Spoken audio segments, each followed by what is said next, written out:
Gentili signore e signori, buongiorno e benvenuti. Il tempo meteorologico è molto scadente questa mattina, ma in realtà il clima qui dentro è molto favorevole dal punto di vista culturale, anche gradevole dal punto di vista della temperatura. Io sono lieto di darvi il benvenuto a questo convegno su Gasparo Gozzi in memoria, diciamo, e come ricordo del terzo centenario della nascita. Convegno che, come potete vedere dal programma, molto ricco, articolato, e devo dire che, lo dicevo prima la dottoressa Pietropoli, è la più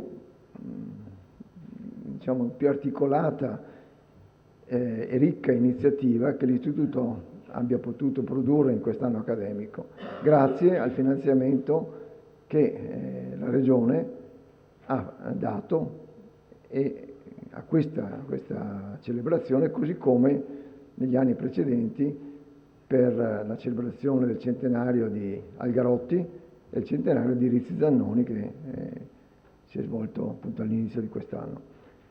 Dicevo che la dottoressa Pietropoli, che rappresenta qui la dottoressa De Gregorio dell'ufficio appunto che si occupa delle attività culturali da parte della Regione, questa celebrazione dei centenari è una cosa molto importante, perché permette attraverso questi convegni di mettere non soltanto a fuoco, rivisitare, riconsiderare, diciamo, dei personaggi al di là di quella che è un po' la presentazione così storica che ne abbiamo ricevuto dal passato, ma anche di fornire poi attraverso la documentazione e la produzione di testi, quindi gli atti dei convegni, delle tracce importanti per il futuro, perché i futuri studiosi abbiano la possibilità di ancorarsi con le loro ricerche a questi dati, a questi riferimenti bibliografici e da lì ripartire per i loro studi.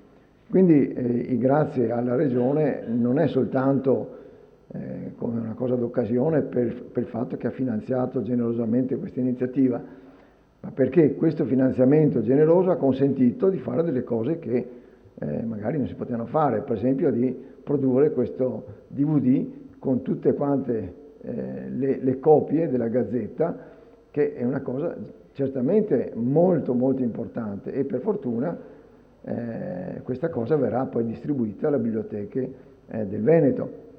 Insomma, quindi, ripeto, il ringraziamento alla Regione non è dovuto, ma non è soltanto un ringraziamento così formale, è una cosa sostanziale, con la speranza che ovviamente anche in futuro sia possibile fruire di questi finanziamenti per i centenari, dato che hanno prodotto finora, non soltanto da parte nostra, ma anche da parte di altre istituzioni culturali del Veneto, importanti contributi.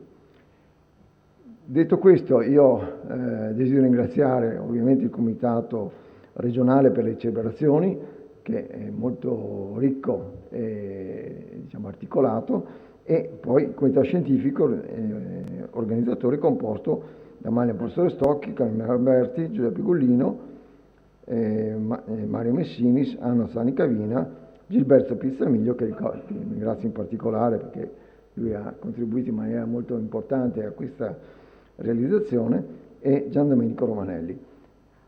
Non credo di dover dire altro se non di lasciare la parola invece al professor Pastore Stocchi, vicepresidente dell'Istituto e presidente sia del Comitato regionale per le celebrazioni sia del Comitato scientifico organizzatore.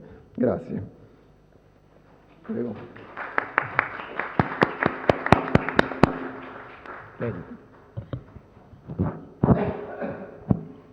Buongiorno a tutti. Io potrei fare il copia e incolla dell'intervento perché veramente ha detto tutto quello che avrei dovuto e voluto dire. Io sono Fiorenza Pietropoli e sono veramente contenta oggi, lo dico senza retorica, di essere qui a portarvi il saluto della Regione del Veneto. È il saluto del nostro vicepresidente e assessore alla cultura Marino Zorzato, ma anche del direttore del Dipartimento Cultura, che è la dottoressa Maria Teresa De Gregorio. Non potevano essere qui fisicamente oggi, ma come si diceva prima, quando sono arrivata e sono stata accolta sempre gentilmente dal professor Danieli e dalla dottoressa Palandri, la Regione del Veneto è da anni vicina all'Istituto Veneto di Scienze, Lettere e Arti per lo svolgimento di molte attività, ma in particolare con la legge sulle celebrazioni, come appunto è stato appena benissimo detto, che è una legge del 2006, la Regione del Veneto ha voluto dotarsi di uno strumento normativo che le consentisse proprio di sostenere alcune attività che difficilmente avrebbero potuto trovare spazio e appoggio magari con altre leggi della Regione. Questo perché? Perché questa legge, detta del centenario, delle celebrazioni, recepisce programmi, proposte celebrative che vengono dalle più importanti istituzioni culturali venete, proprio tese a o riscoprire magari anche personalità di nicchia, se vogliamo, oppure personaggi molto molto famosi e dare loro la possibilità di essere nuovamente studiati, di fare nuove ricerche e di approdare ad appuntamenti come quelli di oggi che, come sempre giustamente appena stato detto, non sono momenti, episodi estemporanei, ma poi lasciano una traccia. Noi abbiamo visto dal 2007, anno di approvazione, diciamo 2006 anno di approvazione della legge, ma dal 2007 abbiamo cominciato a lavorarci e stiamo vedendo, e cercheremo con l'anno prossimo di tirare le fila poi di tutta questa legge, perché siamo a circa 60 comitati, e quindi con una mole di lavoro. Ho visto, prima che me ne occupassi io personalmente, all'inizio dell'adozione di questa legge, dell'approvazione di questa legge, per esempio il comitato Carlo Gozzi, uno dei più importanti è stato, diciamo, come mole come diciamo finanziamento e anche come programma. È una legge che nel corso degli anni, si diceva prima, ha subito una riduzione veramente importante del finanziamento, ma questo purtroppo non ci consola se diciamo che lo hanno subito tutte le leggi, non solo della Regione del Veneto, ma del nostro Paese. Ma in un momento di spending review, in un momento di crisi, in un momento di congiuntura economica difficile, ribadiamo che ancora questa legge viene finanziata, ancora va a permettere, a consentire la costituzione di comitati regionali per le celebrazioni che hanno esiti veramente importanti dal punto di vista qualitativo, dal punto di vista scientifico, che lasciano una traccia. Da parte della Regione quindi ringraziamento per tutto quello che viene fatto da questi comitati, in particolare da questo comitato, a tutti i componenti del comitato, e non vi porto via altro tempo, vi auguro buon lavoro come sempre, come sono certa sarà.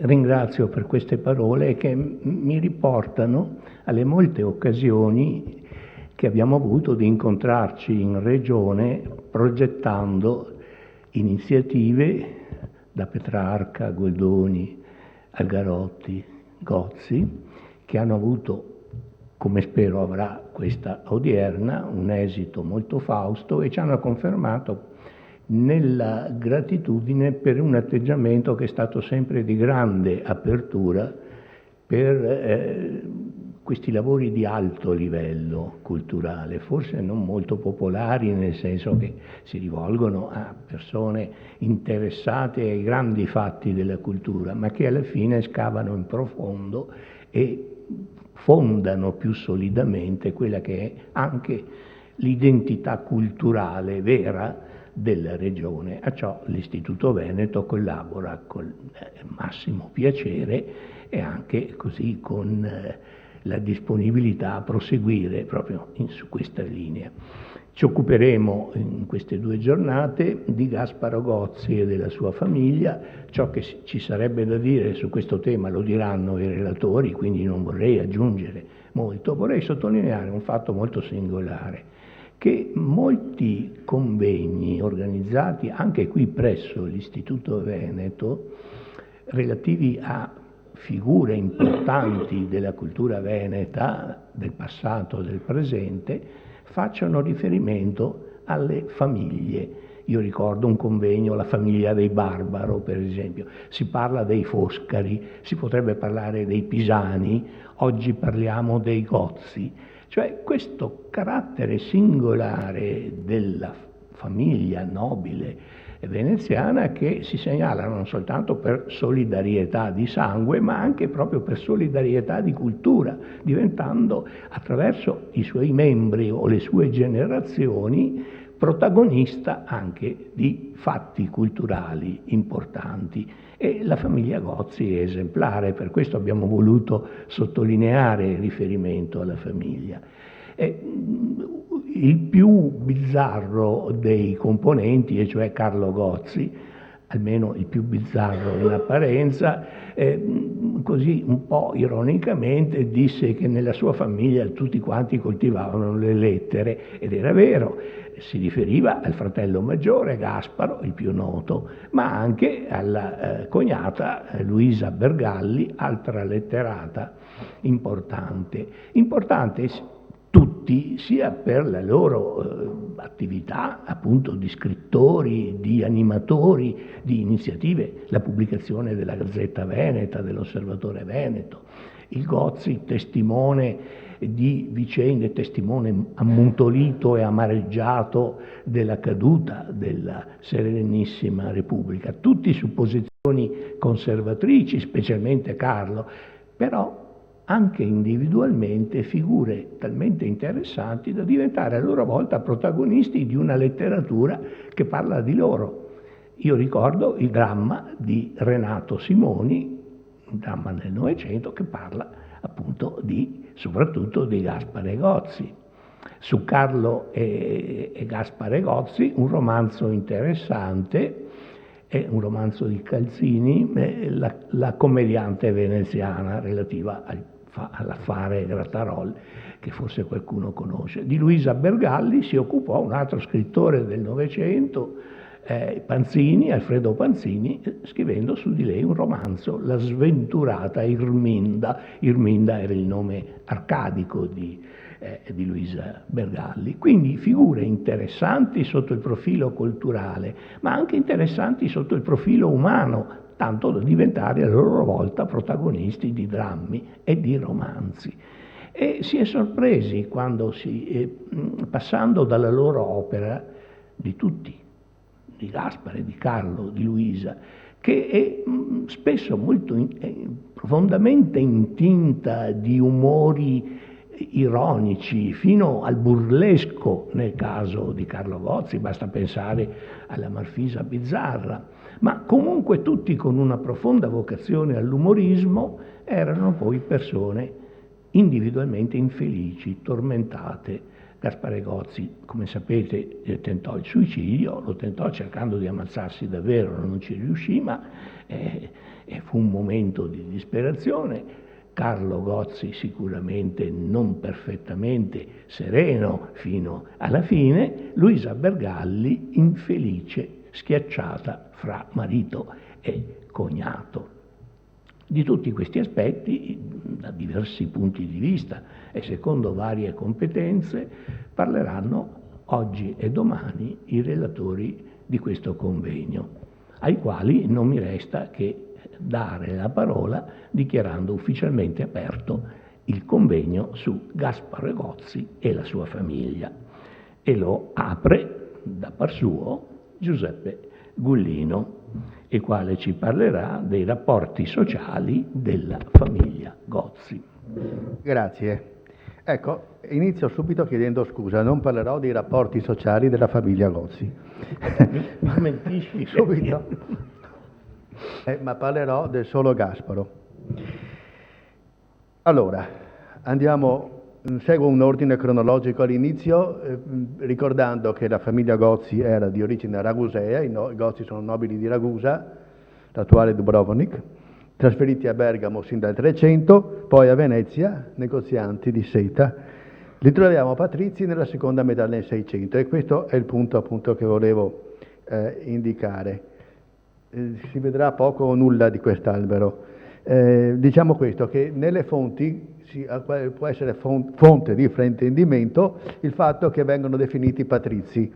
In realtà si tratta di due rami dei Gozzi, si dividono in due rami. Questo è il ramo che diventerà patrizio, chiedo scusa a Cesare se ti volto le spalle, eccolo qua. Questo è il ramo che diventa patrizio, questo qua, scusate, vedete, discende da un certo Bonizzolo Gozzi, poi si dividono subito, questo è il ramo del nostro, per dire, eccolo qua, questo è Gaspare. L'altro ramo invece, eccolo qua, questi diventano patrizi, questi sono veramente molto ricchi. Abitavano nel 1646 col consueto esborso di 100.000 ducati, uno di questi, Alberto, ottiene l'iscrizione al patriziato, ma non fece un buon affare perché già col nipote omonimo Alberto la famiglia si estingue e siamo all'inizio del Settecento, stavano a Santi Apostoli. I nostri Gozzi invece stavano pure a Venezia, non molto lontano, in Calle della Regina, nella parrocchia di San Cassiano, però la maggior parte del tempo la passavano a Visinale, presso Pordenone, dove a partire dal 1590 avevano acquistato cospicue proprietà fondiarie, tra le quali 600 campi di natura feudale, già appartenenti ai conti di Prata, da quel cosa consentì loro di fregiarsi del titolo comitale. Erano anche cittadini veneziani originari loro stessi, a loro volta, fin dal 1592. Allora, nel 1643, scusate, il loro patrimonio in Friuli era valutato a 1109 campi, oltre alla grande villa con Barchesse e Brolo, eccola qua, la fotografia, l'immagine non è ben, grazie, non è ben a fuoco, qua si vede meglio. Questa è la villa di Visinale, vedete è molto ampia, è una grande villa, con Barchesse e Brolo, villa tuttora esistente. Nel 1712, in occasione della notifica di redditi, il padre di Gasparo, Giacomo Antonio, presenta appunto la notifica di decima, come si chiamava, la presenta a Venezia, anche se di fatto stavano a Visinale, i cui proventi di questa redecima sono in sintonia con la povertà della terra friulana. I campi friulani rendono meno di quelli veneti. In denaro solo 25 ducati, tutto il resto in generi, e anche questi di scarsa qualità. Complessivamente 80 stara di frumento e 159, il doppio, mastelli di vino. Siamo in Friuli, frumento poco, però il vino lo sappiamo tutti, al di là di ogni escogitabile elogio. Il resto è costituito da cereali definiti menudi, cioè di scarsa qualità, miglio, orzo e biade. Compresa una proprietà nel Vicentino, sono in tutto 490 campi, più alcuni prati non quantificati e 2 traghetti sul fiume Meduna. Detratti gli aggravi, la rendita netta è fissata in 885.000 ducati, in 885 ducati. 1712, 885 ducati. Facciamo scorrere un po' di anni, arriviamo all'ultima redecima, quella del 1740, e ancora Giacomo Antonio, ancorché ormai invalido, a compilare la denuncia, la rendita è scesa a 696 ducati. Quindi a partire dalla metà del 600 il patrimonio della famiglia si è notevolmente ridotto. Fra il 1712 e il 40 le entrate dei Gozzi scendono, come dicevo, da 85 ducati a 696, ma soprattutto nel corso di un secolo, da quei 1100 campi del 1643, la proprietà fondiaria ha perso i 2/3 della sua consistenza. E la spiegazione del fenomeno, forse, tra le varie concause, possiamo additare la costruzione della grande villa. Ecco dunque una prima componente negativa che condiziona l'esistenza di Gasparo e dei suoi fratelli, venuti al mondo in una famiglia la cui economia stava ripiegando. Una seconda causa può essere individuata nel matrimonio contratto dal padre, donde un giovane Gasparo strattonato fra città e campagna, fra la madre, una Tiepolo Santa Maria Formosa, ramo di modeste fortune, qua ce lo dirà Piero del Negro, ma pur sempre appartenente al patriziato. la madre. Il padre, gentiluomo di campagna, che trovandosi preclusa la carriera politica, si accontentava di coltivare velleità letterarie, riscuotendo e ricambiando l'applauso di qualche erudito locale. Il giovane Gasparo si formò in questo ambiente, che possiamo immaginare non molto dissimile dalla fratta del Nievo, e qui trascorse forse anni, se non felici, perlomeno tranquilli, fra gente rustica e incolta, da lui ovviamente valutata per quello che era, in un misto di sufficienza e intimo consenso a una vita, la loro, semplice e scandita da ritmi immutabili. Sostanzialmente sapevano già quando nascevano cosa li aspettava, una vita tra i campi e poco altro. Dunque, Gasparo, un uomo che viveva lontano dal gran mondo, ma non di questo appagato, come sembra dimostrare l'inconsueto matrimonio con la Bergalli, siamo nel 1938, vanamente contrastato dai familiari. Ma a incrinare per tempo l'armonia coniugale si susseguirono le disgrazie con ritmo gagliardo. L'anno dopo, nel 1939, si infermava il padre a causa di un colpo apoplettico e la convivenza con i fratelli e la madre si fece presto difficile, per cui Gasparo e la moglie nel 1940 si trasferiscono a Venezia, nella casa a San Cassiano, salvo tornarsene a Visinale nel 1941, anche perché Carlo, il fratello minore, se n'era andato in Dalmazia a servire la Repubblica nella milizia. Può sembrare strano in un letterato, lui per 4 anni se ne sta in Dalmazia. In un ambiente quindi lontano da quello che era in fondo la sua più autentica vocazione, lasciando però Gasparo e gli altri fratelli Almorò e Francesco a occuparsi della famiglia. E costoro, per far fronte alle necessità economiche, nel 1742 demolirono gran parte delle dipendenze della villa di Visinale, vendendone i materiali di recupero. È un atto questo che segnava la fine di un'epoca, certificava il tramonto delle aspirazioni a lungo perseguite a diventare lì in Friuli proprietari terrieri. Ma neppure questo ridimensionamento del fabbricato valse a invertire il trend negativo dell'economia familiare, per un sommarsi di concause. Anzitutto la necessità di provvedere alle doti richieste dai matrimoni delle 4 sorelle, tutte, bisogna dire, onorevolmente accasate con dei nobili, e ci fu pure un patrizio veneziano, anche se squattrinato. Da notare poi che le nozze di 2 di esse, Emilia Teresa e Marina, ebbero luogo nello stesso anno, 1743, quindi a ridosso della demolizione della villa. Inoltre, non fu possibile sfruttare il rialzo dei prezzi dei cereali conseguente al rifornimento delle truppe impegnate nella guerra di successione austriaca. Dal 40 al 48 c'è la guerra di successione austriaca e si combatte anche nel Veneto. Cioè, per decidere chi tra Austria e Francia, chi doveva vincere, vengono qua.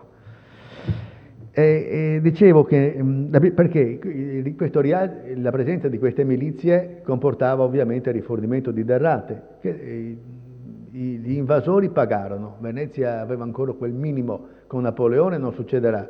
Ma insomma, qua siamo nel 1740-48, insomma, Venezia un minimo di credibilità ancora ce l'aveva, e allora ecco che queste truppe si impegnano a pagare, i governi si impegnano a pagare e pagano. Ricordo che quando studiai la famiglia Pisani Moretta, che avevano vaste proprietà nel Padovano, ebbene a un certo punto c'è dato per il mercante tal dei tali, Morgante si chiamava, mercante Morgante, per rifornimento alle truppe francesi, tot, e quindi hanno avuto un mercato. Se non che per i Gozzi il problema è diverso, perché queste truppe vogliono frumento, vino d'accordo ce n'era, ma frumento.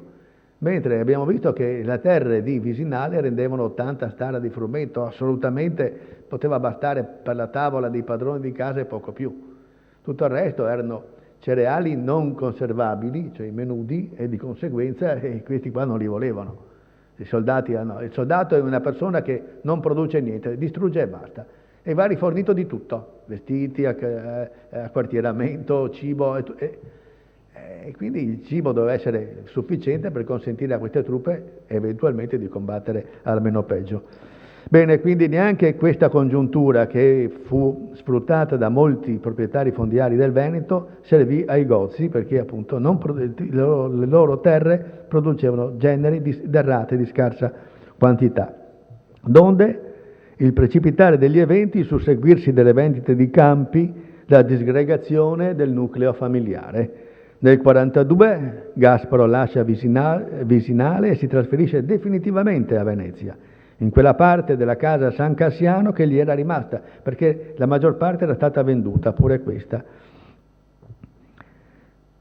Si trasferisce nella casa di San Cassiano, ma per poco. 3 anni dopo la vende, pure l'ultima parte di casa, in cambio di 600 ducati e una casetta a San Giacomo dell'Orio, dove si trasferisce.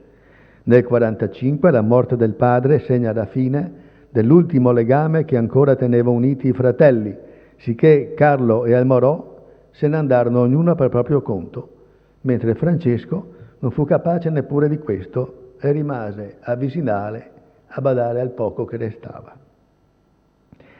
A Venezia Gasparo e la moglie potevano sperare di mettere a frutto i propri talenti letterari e tentare qualche iniziativa culturale. Sappiamo come andò a finire. L'avventura di Luisa al Teatro Sant'Angelo, la conosciamo, fu un fallimento. Quanto a Gasparo, bene, il suo merito indiscusso fu, a partire dagli anni 60, l'impresa giornalistica con l'intento di uscire dalle tradizionali gazzette. C'è qui Ilaria Crotti, ha scritto benissimo queste cose, per aprirsi al pubblico più vasto della borghesia. E il mercante a cui Gozzi idealmente si riferisce ha caratteri positivi, è onesto ed è virtuoso.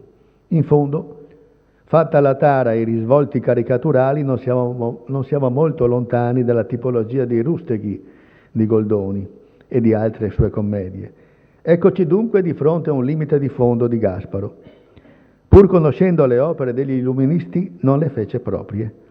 Il suo rapporto con la società veneziana fu improntato a buon senso, in accordo con le riforme che il governo Marciano si apprestava a varare in quegli anni e alle quali Gozzi avrebbe dato il suo apporto. Riforme, ristrutturazioni, sistemazioni all'insegna di un governo paternalistico ed equilibrato, ma senza richiami ideologici, senza traumi o rotture decisive col passato, senza aprirsi allo spirito dei tempi nuovi. Gozzi rimase al di qua dell'illuminismo, in sintonia, viene da pensare, a quanto sul piano del burocratico andavano facendo a livello politico-amministrativo i funzionari di Pombal in Portogallo, di Tanucci a Napoli, di Carlo Emanuele III in Piemonte, cioè provvedimenti di buon governo, ma non di ristrutturazioni decisive. Sulle iniziative intellettuali dei coniugi Gozzi non mi soffermo in questa sede, se ne occuperanno altri ben più competenti di chi parla. Mi limiterò invece a ricordare che a suo tempo Piero del Negro ha individuato 5 fasi, sulla scorta del Nani, nella parabola delle relazioni, no scusa, non c'entra niente il Nani, 5 fasi nella parabola delle relazioni intercorsi fra Gasparo e la classe politica veneziana. Sappiamo che la sua grande protettrice fu Caterina Dolfin Tron, l'unica donna che gli fu davvero amica e l'aiutò in tutti i modi. Gasparo non riuscì ad agganciare però il potente futuro marito dal 75, la sposa della Dolfin, di Caterina Dolfin, perché e questo nonostante giungesse a delle forzature dei suoi scritti. Sto pensando al giudizio che dà Gozzi nel 77 di un progetto, il 77 è l'anno della ricondotta degli ebrei a Venezia, che fu pesantissima, fu molto pesante, costringendo, la ricondotta era che ogni 10 anni si negoziava con gli ebrei considerati nazione straniera e la loro permanenza in ghetto. Quella del 77 fu terribile per gli ebrei. Allora molte famiglie cosa fecero? Un figlio rimaneva a Venezia, un altro andò altrove e furono accolti in buona misura a Trieste, perché il governo di Maria Teresa fece loro ponti d'oro, consentendo libertà di culto e altre cose. Se voi prendete l'elenco telefonico di Trieste, troverete molti veneziani. Sono i discendenti di questi, in buona parte. Non solo, nel 1882 questi tornano a Venezia, i loro nipoti, e fanno le assicurazioni generali, che hanno il leone di San Marco, non l'Aquila asburgica. 1822 ci sono gli austriaci, sia a Venezia che a Trieste. E questi da Trieste vengono a Venezia, fanno le generali, ci mettono un leone di San Marco, che però assomiglia alquanto al leone della tribù di Giuda. È un leone di San Marco un po' robusto, più del solito. Bene, scusate, ecco, Gozzi aveva cercato di dire, questi ebrei avevano fatto un progetto un'accademia culturale scientifica, detta dei cronicomi, e Gasparo Gozzi fa un giudizio che qui non ho, insomma, vi risparmio, in cui dice: se questa accademia, istituto, fosse fatto per un corpo cattolico sarebbe ottimo, ma fatto per una razza che ha fatto della dissimulazione e della furbizia il suo tratto, è meglio non farlo. Non credo che Gozzi pensasse questo.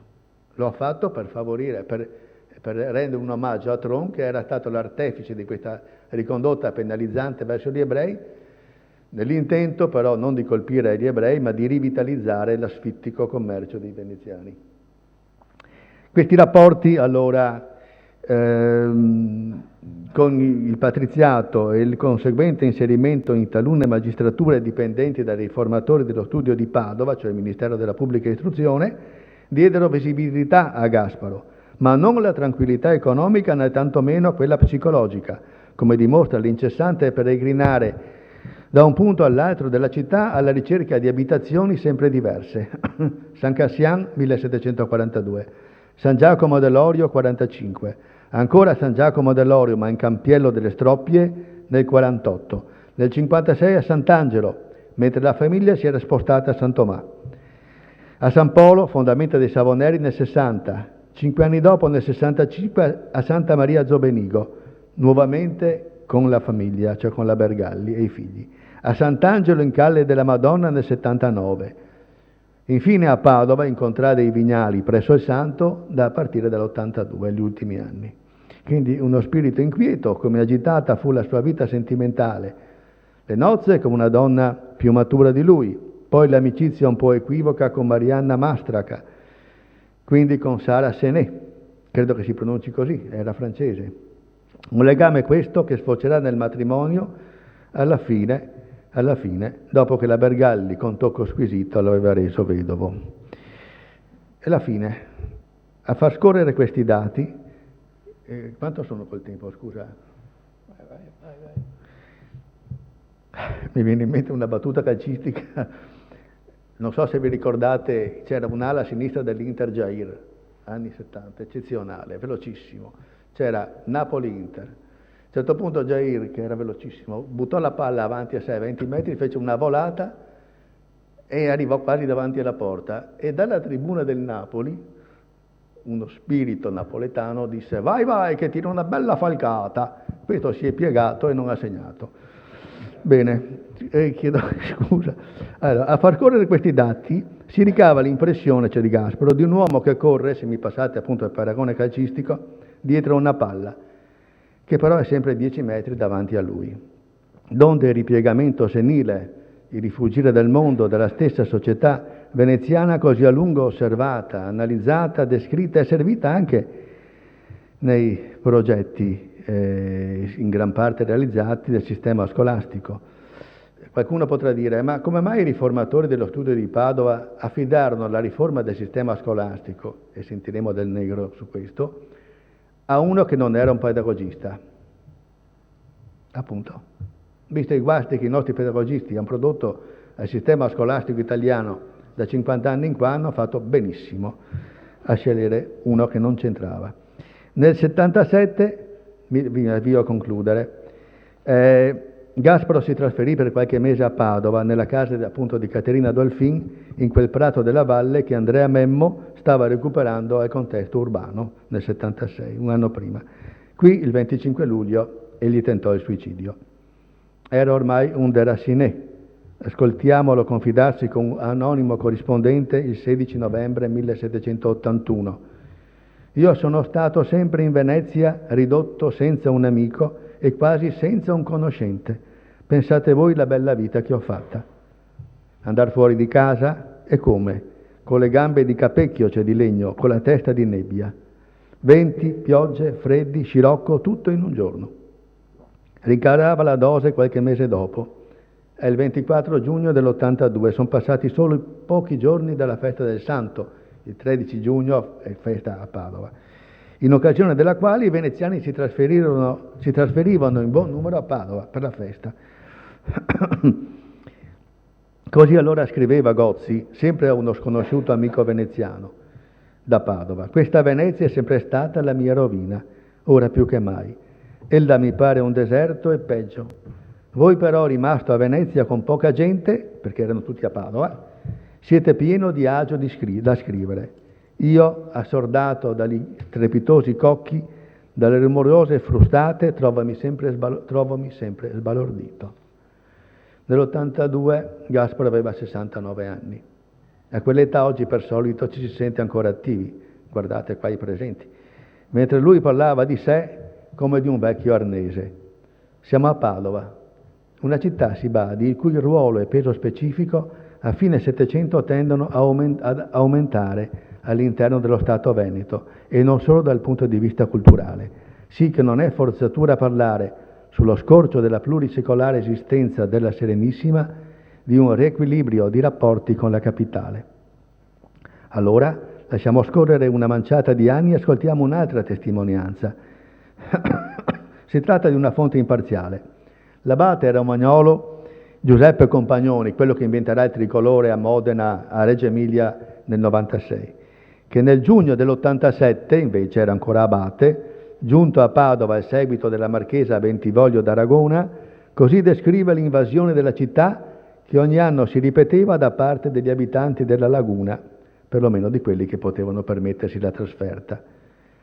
Scrive Compagnoni: che cosa dunque trovavano in Padova i veneziani per la fiera del Santo?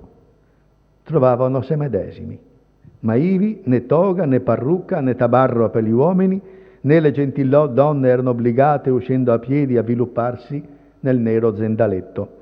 Non vessendo legame d'uffici pubblici, ognuno era padrone dell'intera giornata. Visite, giochi, caffè, pranzi, corse, teatro, cavalchine, così chiamavansi i balli, e poi caffè, giochi e cene, e in mezzo a tutte queste dissipazioni, intrighi di ogni genere, nuove del mondo, della città. Il bel cielo di Padova, l'ampiezza delle sue strade, il tumulto da una parte, la solitudine dall'altra, contribuivano a dare agli spiriti una certa energia, una libertà, una licenza che i patrizi veneziani non godevano nella capitale.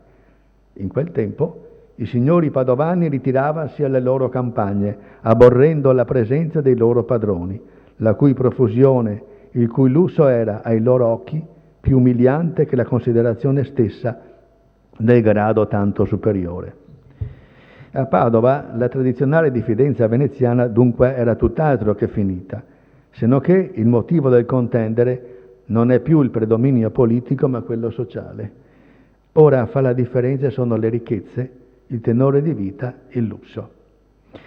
Ho qui percorso per sommi capi l'involuzione sociale di un uomo che aveva sperato di inserirsi con successo nella Venezia settecentesca, che per tanti aspetti poteva apparire ancora una metropoli, meta obbligata del Grand Tour della nobiltà europea. Pensate al 26° capitolo di Candide di Voltaire, quando lui, una locanda di Venezia, secondo me era l'attuale Luna Baglioni, perché c'erano vabbè, insomma, vi risparmio queste cose. Quindi Candido all'Aris Bar si potrebbe dire. Ecco, trova 6 ex sovrani venuti a Venezia per le feste di Carnevale. 6. Bene, quindi era una meta del Grand Tour dei nobili europei Venezia. Bene, questa Venezia comunque riusciva a colorare il suo tramonto con una splendida fioritura artistica, e basti ricordare i nomi di Tiepolo, Piazzetta, Canaletto, Longhi, Bellotto, di Benedetto Marcello, Vivaldi, Galuppi, di Goldoni, Chiari, Baretti, degli stessi Gozzi, e perché no, Ugo Foscolo. Gasparo, in questa, chiamiamola metropoli, ci riuscì a inserirsi solo in parte, tentando varie strade, ma non conquistò mai la sicurezza economica né quella psicologica. Condizionato sin dall'infanzia da una vita trascorsa parte in campagna e parte in città, figlio di una mésalliance tra una patrizia e un gentiluomo di terraferma, strattonato tra gli assilli economici e le aspirazioni letterarie, afflitto da una famiglia fonte di affanni piuttosto che di consolazioni, non conobbe la serenità a Visinale, né a Venezia, né a Padova. Tentò invano il suicidio, poi morì in una sorta di volontaria reclusione in una casa non sua, di una città non sua. Grazie.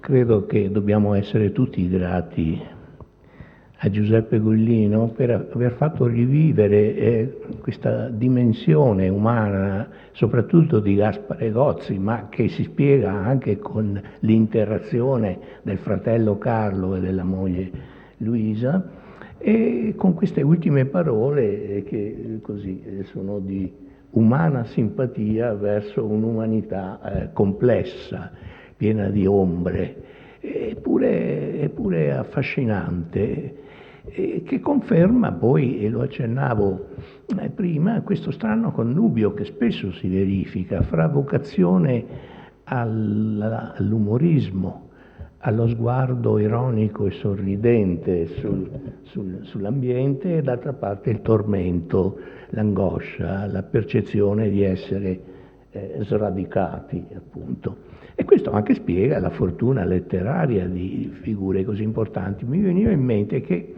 in fondo, Gaspare Gozzi non ha avuto amici, come abbiamo sentito, o almeno non riconosceva di aver avuto amici, non ha avuto allievi in senso lato, però uno lo ha avuto che finì per somigliargli molto, forse se ne parlerà anche in questi 2 giorni, e cioè Angelo Dal Mistro, che gli fu fedele non tanto alla sua persona vivente quanto alla sua memoria, fu l'editore della raccolta delle sue opere, ma soprattutto gli somigliò molto.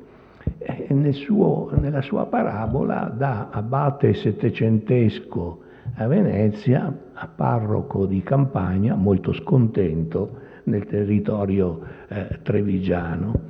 Angelo Dal Mistro, che fu il primo a descrivere in poesia la pellagra, in uno dei tanti sermoni che scrisse modellandosi su quello che era idealmente il suo maestro Gaspare Gozzi, che cioè senza discendenza, almeno senza discendenza culturale, non rimase del tutto, diciamolo a conforto di questo quadro malinconico che ci è stato tracciato di questa interessante figura.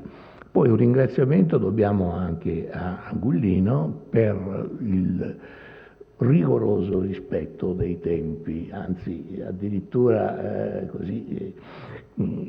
è andato e si è fermato prima del tempo, direi. Ma a questo punto abbiamo tutto l'agio di una pausa caffè non molto prolungata, 10 minuti, un quarto d'ora, nella caffetteria di Palazzo Franchetti. Si accede da quella porta che si sta schiudendo. Bene, grazie. Bene,